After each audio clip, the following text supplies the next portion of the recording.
Bonjour à tous, aujourd'hui je vais vous parler du schéma de droit personnel exagéré et de grandeur qui est lié au domaine de manque de limites.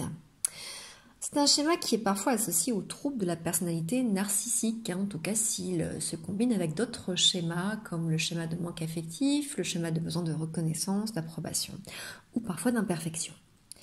Alors ces patients se croient spéciaux et se croient meilleurs que les autres, comme ils pensent faire partie d'une sorte d'élite. Ils estiment qu'ils ont des droits personnels et des privilèges particuliers et ne se sentent pas concernés par les principes de réciprocité qui guident les interactions humaines normales. Ils cherchent à contrôler le comportement des autres pour satisfaire leurs propres besoins, sans apathie ni sans s'intéresser aux besoins des autres. Ils s'engagent dans des actes d'égoïsme et de grandeur. Ils estiment pouvoir dire, faire ou avoir ce qu'ils veulent sans se préoccuper de ce qu'il en coûte aux autres. On trouve chez eux des comportements typiques tels que la compétitivité excessive, le snobisme, la domination des autres, l'affirmation de leur puissance d'une manière brutale et l'imposition de leur propre point de vue aux autres. Nous distinguons deux types de patients ayant un schéma de droit personnel exagéré. Ceux qui ont le schéma à l'état pur et ceux qui sont typiquement décrits comme narcissiques selon la littérature abondante consacrée aux troubles de la personnalité narcissique. Les patients narcissiques se comportent comme des gens ayant des droits exagérés dans le but de compenser un sentiment sous-jacent, soit d'imperfection et de manque affectif, et dans ce cas, le narcissisme, nous parlons de sujets fragiles. Le traitement va donc se centrer sur l'accompagnement des schémas de manque affectif et d'imperfection. Il est important de fixer des limites, mais ce n'est pas le problème essentiel.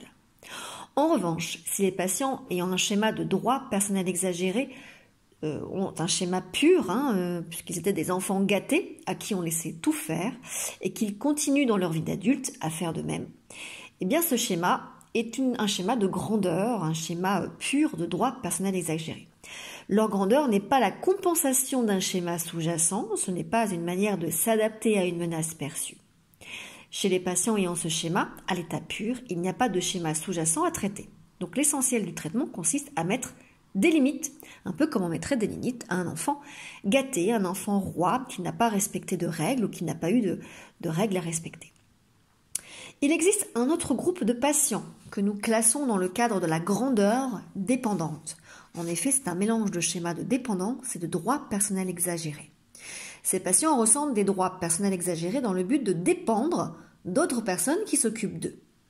Ils pensent que les autres doivent satisfaire leurs besoins quotidiens en matière d'alimentation, d'habillement, d'hébergement, de déplacement, et ils se mettent en colère lorsque ces personnes manquent à ces tâches.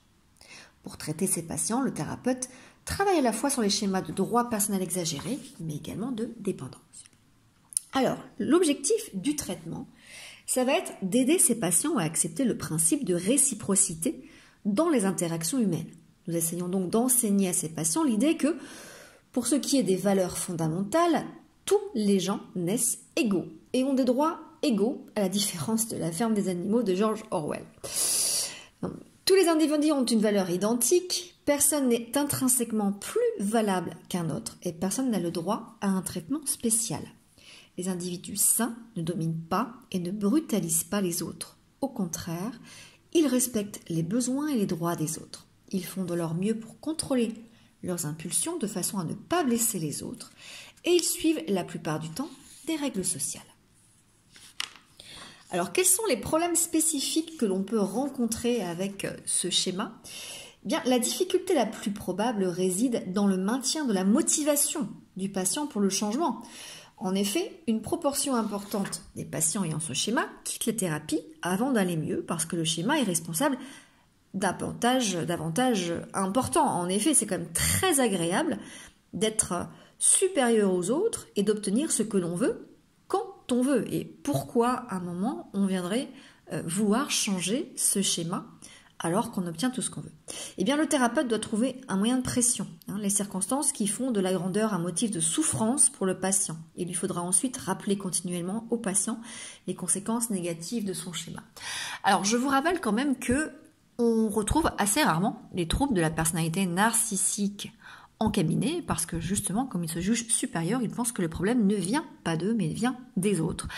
Ils ont l'impression d'aller tout à fait bien, que ce sont les autres qui les mettent en colère et que quelque part, le thérapeute n'a absolument rien à leur apporter. Voilà. En général, quand on les retrouve en cabinet, c'est parce qu'ils ont été mis au pied du mur, soit par un conjoint, soit par des parents, soit par un enfant. Voilà. Merci pour votre écoute.